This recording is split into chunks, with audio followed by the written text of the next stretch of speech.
नमस्कार. आजच्या व्हिडिओमध्ये आपण मधुबाला ब्लाऊज परफेक्ट कटिंग कसा करायचा, कटोरी वाढून घ्यायची, कशी वाढवायची आहे, पपमध्ये फिनिशिंगमध्ये परफेक्ट फिटिंग कशी येणार आहे, अशी परफेक्ट कटिंग मी तुम्हाला पेपर कटिंग दाखवणार आहे, जे की तुम्हाला एक एक स्टेप पूर्ण बघायची आहे. व्हिडिओ स्किप न करता, म्हणजे तुमच्या ब्लाऊजची फिटिंग चुकणार नाही आणि सहज तुम्ही एकाच व्हिडिओमध्ये पूर्ण मधुबाला ब्लाऊज कटिंग शिकू शकाल.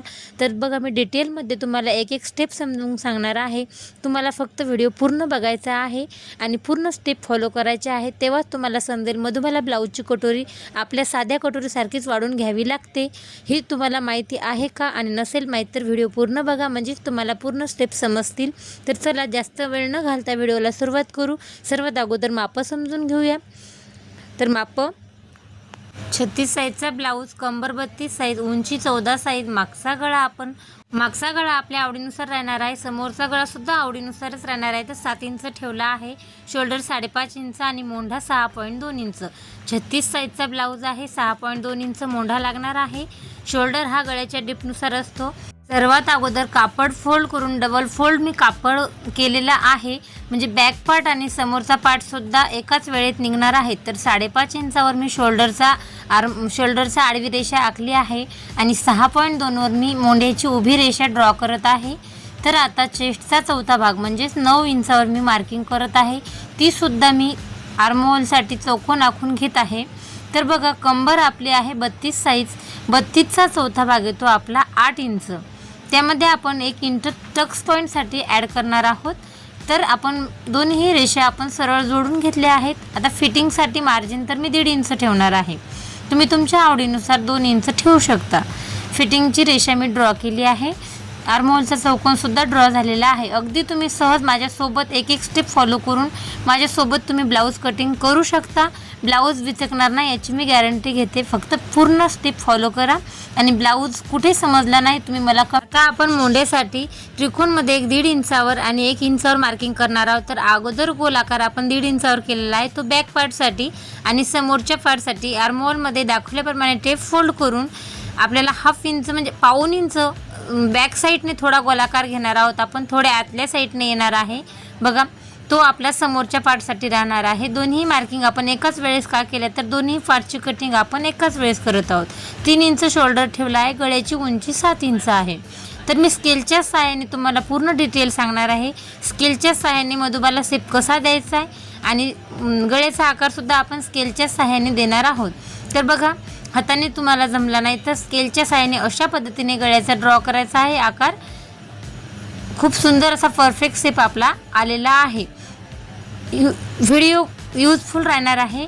नवीन असणाऱ्यांनी चॅनलला सबस्क्राईब करा, व्हिडिओला लाईक करा आणि तुम्हाला कुठे ब्लाऊज समजत नाही, कुठे प्रॉब्लेम येतो, तुम्ही मला कमेंटमध्ये नक्की विचारा.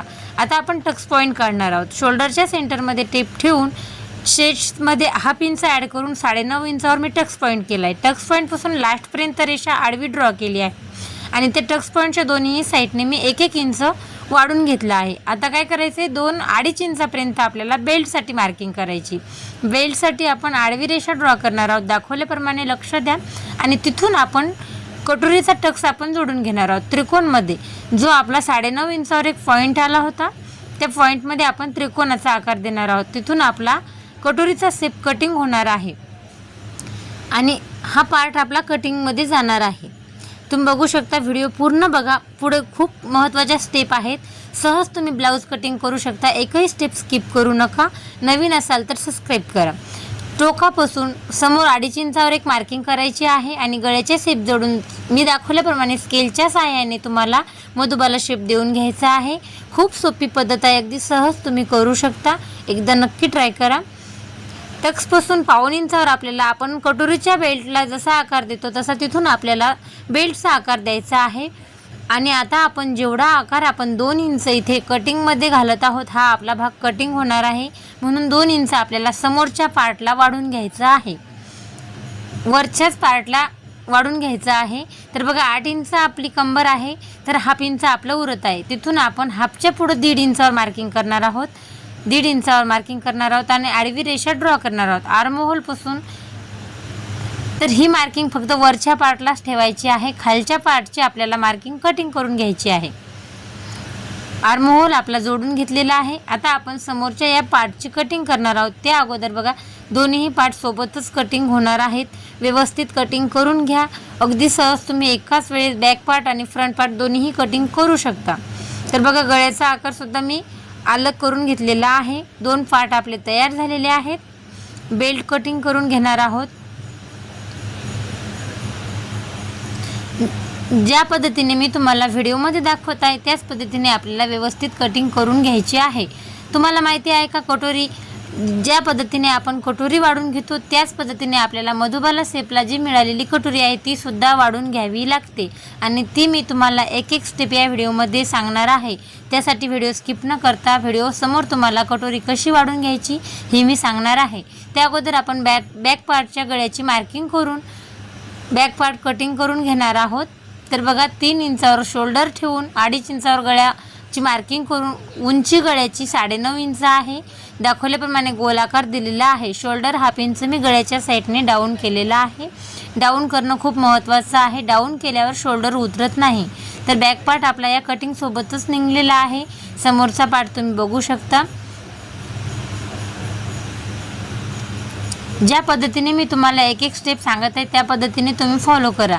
तर ही कटोरी आपल्याला वाढून घ्यायची आहे। ती कशी वाढून घ्यायची आहे म्हणजेच बरोबर फिटिंग बसेल आणि ब्लाऊज परफेक्ट येईल तर मी समोर सांगणार आहे। त्या अगोदर आपण दोन्ही पार्ट सोबत कटिंग केले होते तर जे आपला टक्समध्ये कटिंग जाणार आहे ते आपण वाढून घेतलं आहे। तर त्याचबरोबर आपला बॅक पार्टला सुद्धा वाढून आलेला आहे। तर ते मायनस करून आपल्याला एक बॅक पार्टचा 1 इंच कटिंग करून घ्यायचा आहे अगोदर, म्हणजेच आपली फिटिंग चुकणार नाही। तुमच्या लक्षात आलंच असेल, लक्ष देऊन बघा आणि कुठे नसेल समजले तर कमेंटमध्ये मला विचारा। तर बघा व्यवस्थित परफेक्ट आपली कटिंग झालेली आहे। आता आपल्याला ही कटोरी वाढून घ्यायची आहे आणि ती कशी वाढवायची तर आपण आता बघूया। सर्वात सोपी पद्धत बघणार आहोत। आहे अशी जशाल तशी कटोरी वाढून घ्यायची आहे। गळ्याच्या साईडने 1/2 इंच आणि टोकाच्या साईडने खालच्या साईडने 1.5 इंच वाढून घेतली आहे। गळ्याचा आकार जशाच तसा दिला आहे आणि टोकाच्या साईडने आपण खालच्या साईडने 1.5 इंचाच्या आकाराने जोडून घेणार आहोत आणि मार्किंग आपलं जे टक्स पॉईंट आहे आपण जशाच तसा देऊन घेणार आहोत आणि कटिंग करून घेणार आहोत। तर व्यवस्थित बघा, जसा की आपल्या अगोदर कटोरीला आलेला टक्स आहे तो ठेवून घ्यायचा आहे आणि कटिंग करून घ्यायचं आहे। खूप छान अशी पपमध्ये कटोरी येते आणि परफेक्ट ब्लाऊजची फिनिशिंगसुद्धा खूप सुंदर अशी बसते। व्हिडिओ आवडला असेल तर लाईक करा।